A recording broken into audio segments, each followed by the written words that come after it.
Hello नमस्कार जय हिंद दोस्तों, कैसे आप सभी। आशा और उम्मीद है कि आप सभी काफ़ी अच्छे होंगे और मस्त होंगे। आपकी तैयारी जोरदार तरीके से चल रही होगी। दोस्तों आज हम जो क्लास लेकर के आए हैं, जो वीडियो लेकर के आए हैं, वो बेस्ड है यानी किस पे। तो अभी जो आप फैसला देख रहे हैं, अभी जो हाल फिलहाल में हुआ था, इससे पहले कहा जाए कि राम मंदिर जो बन रहा है, अयोध्या विवाद हुआ था, वहाँ पर भी मंदिर और मस्जिद का एक विवाद था, जिसे सुप्रीम कोर्ट ने हस्तक्षेप करके उस पर फैसला सुनाया और अंततः वहाँ पे मंदिर बन करके इस जनवरी में वहाँ पे तैयार हो रहा है।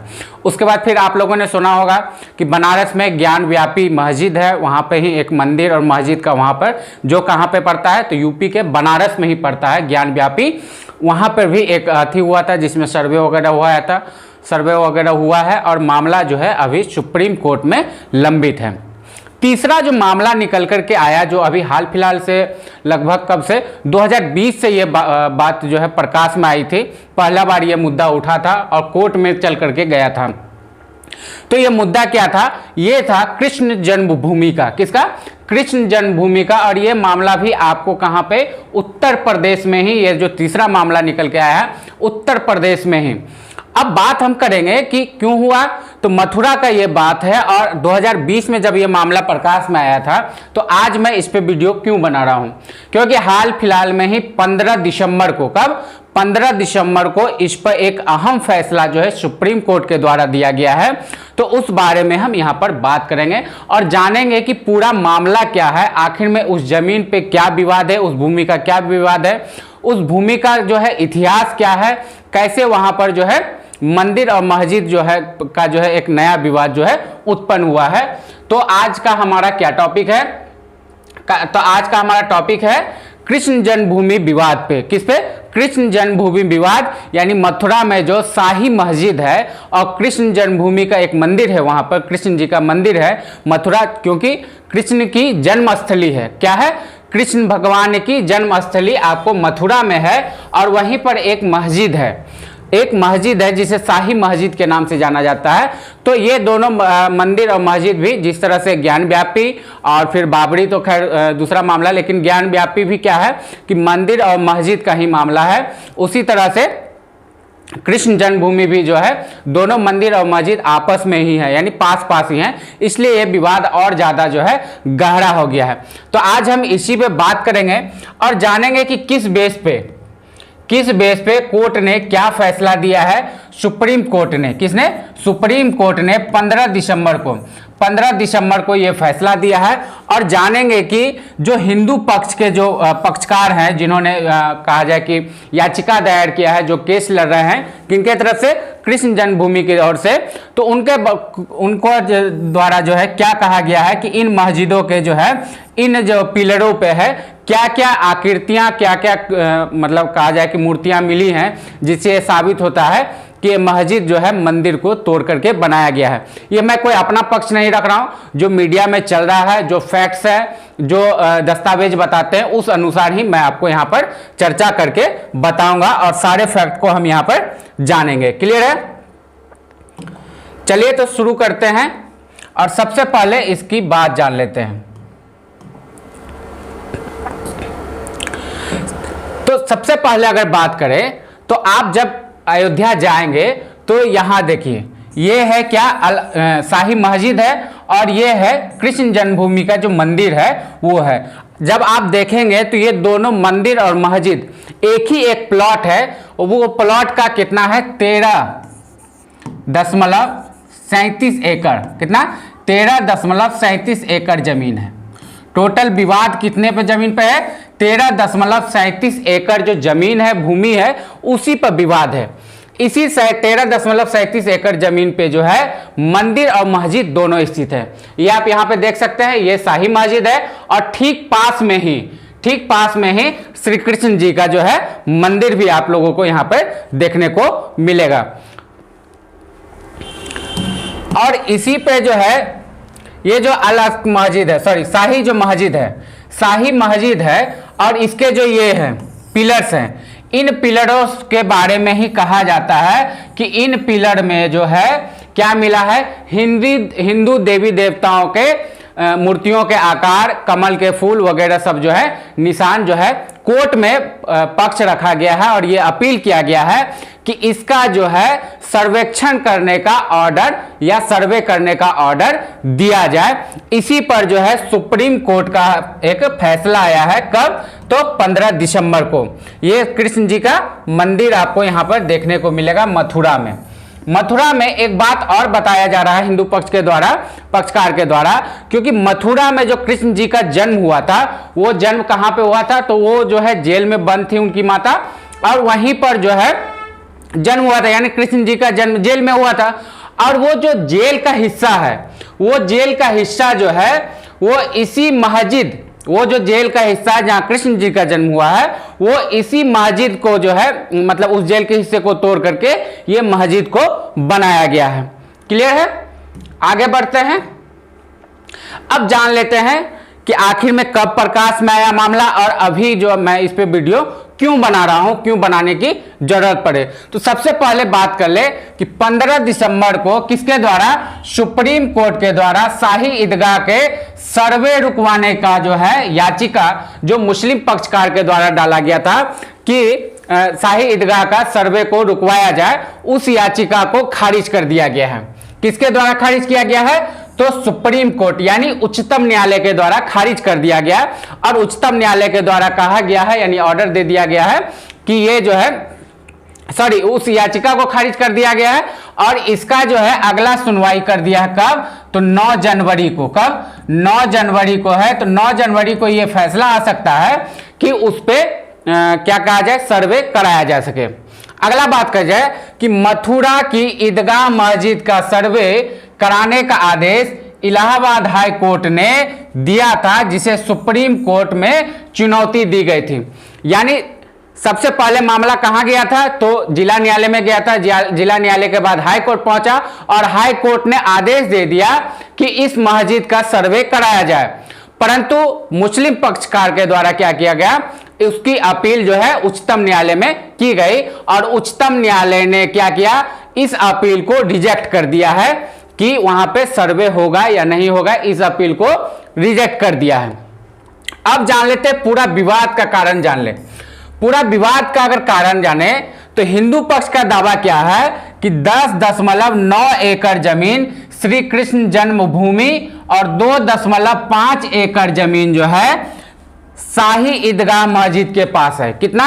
मैंने पहले शुरुआत में ही बताया कि 13.37 एकड़, कितना?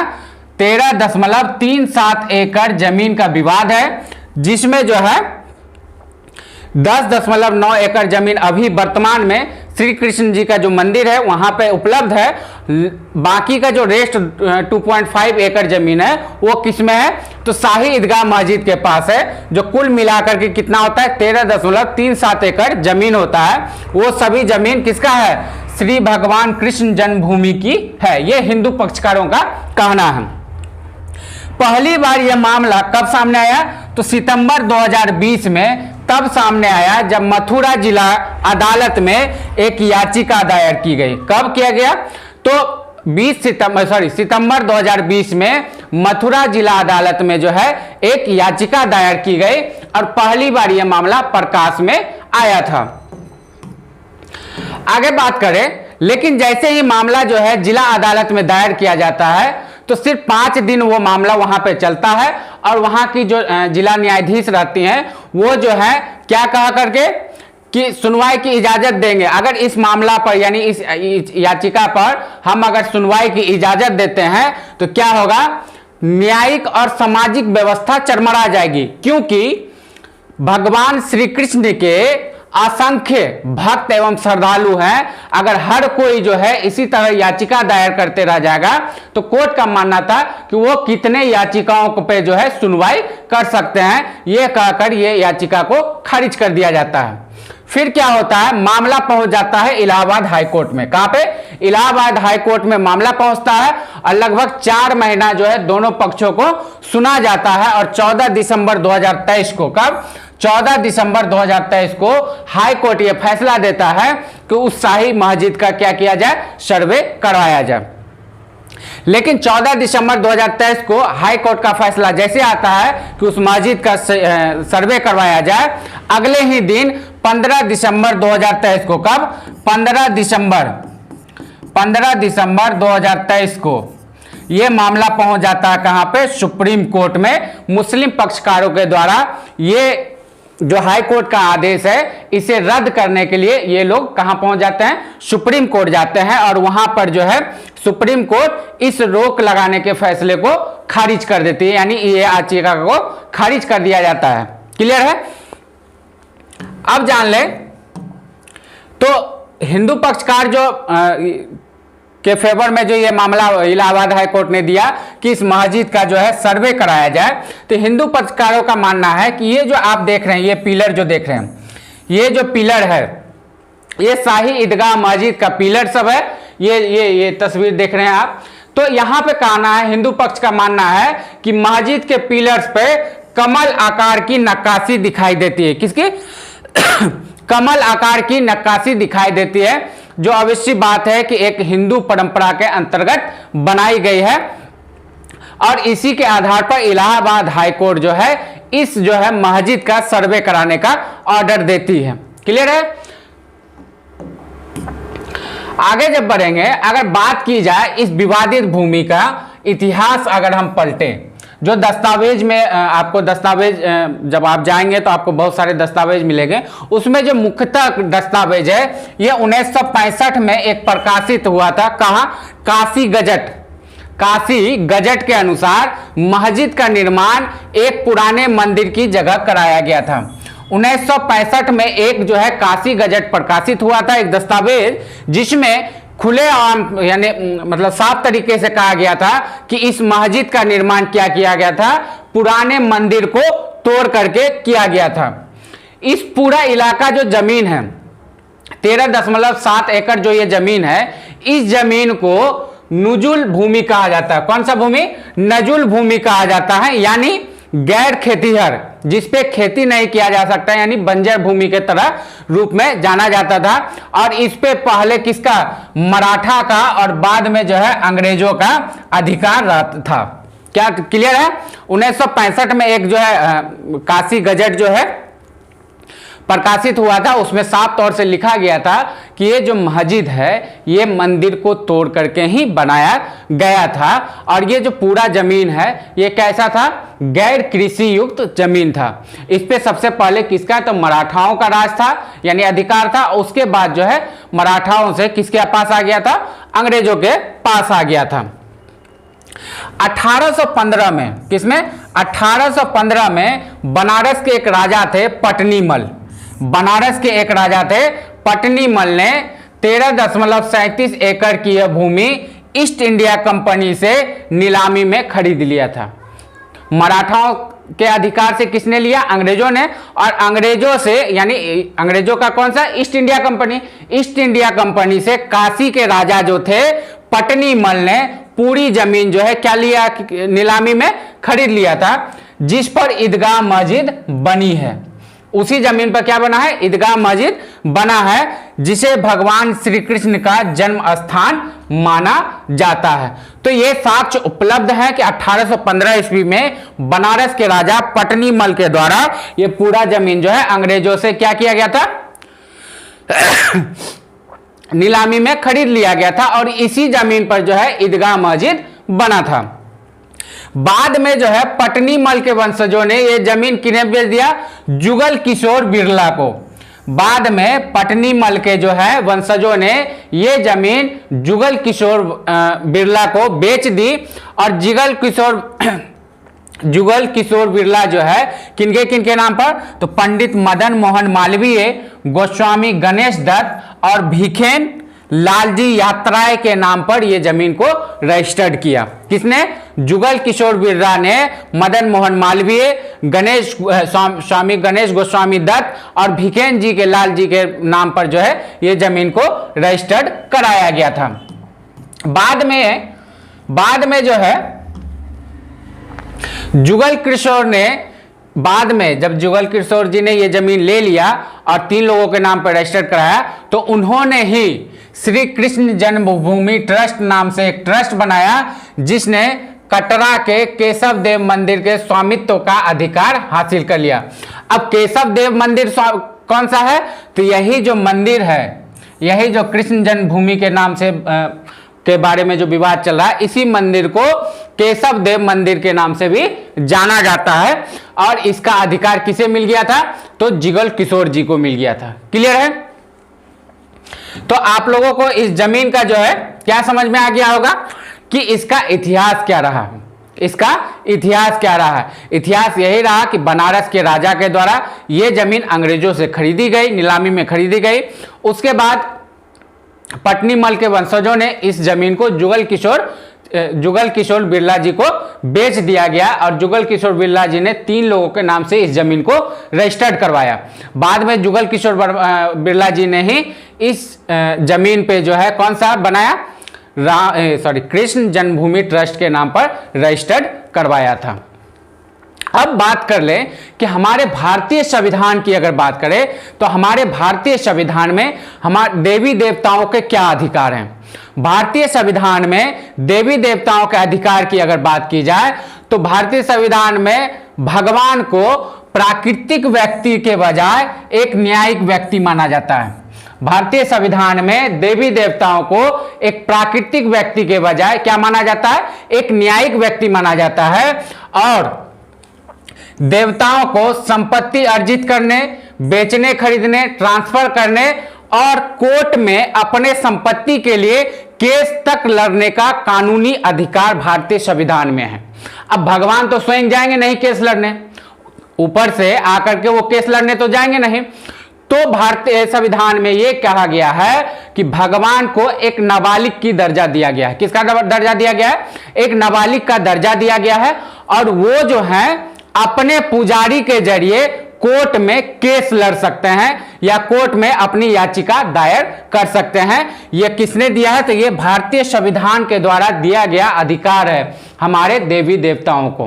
क्योंकि भारतीय संविधान जो है क्या मानती है कि देवी देवता कोई प्राकृतिक व्यक्ति नहीं बल्कि न्यायिक व्यक्ति माना जाता है।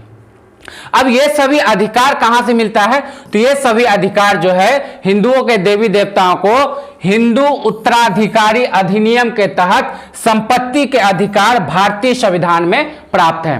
तो भगवान को संपत्ति का अधिकार भारतीय संविधान में किसके द्वारा प्राप्त है? तो हिंदू उत्तराधिकारी अधिनियम के तहत संपत्ति का अधिकार भारतीय संविधान में देवताओं को भी क्या है? मिला हुआ है। साथ ही साथ भारतीय संविधान में भगवान को नाबालिग समझा जाता है और देवी देवताओं को नाबालिग के जैसा माना गया है और कोर्ट में पुजारी के माध्यम से अपना केस लड़ने का अधिकार दिया गया है। इसी नियम के तहत अयोध्या जो जन्मभूमि है, जो राम जन्मभूमि है, उस पे जो है केस लड़ा गया था इसी नियम के तहत। क्योंकि भगवान श्री राम तो केस लड़ने आए नहीं, तो उनके जो पुजारी हैं उनके द्वारा ये केस लड़ा गया और ये केस अंतिम में जो है सुप्रीम कोर्ट के द्वारा जजमेंट आया जिसमें राम मंदिर के पक्ष में आया और भगवान श्री राम का जो है भव्य मंदिर बनकर के आपको जनवरी में तैयार भी हो जाएगा। तो आप लोगों ने कृष्ण जन्मभूमि विवाद को अच्छी तरीके से आशा करता हूं कि समझ लिए होंगे। अगर आपको हमारा ये वीडियो पसंद आया होगा तो आप हमारे चैनल द एडू एकेडमी को सब्सक्राइब जरूर कर लीजिएगा। इस वीडियो पर लाइक, कमेंट और शेयर जरूर कीजिएगा। मिलता हूं फिर अगले वीडियो में, तब तक के लिए टाटा बाय बाय, जय हिंद।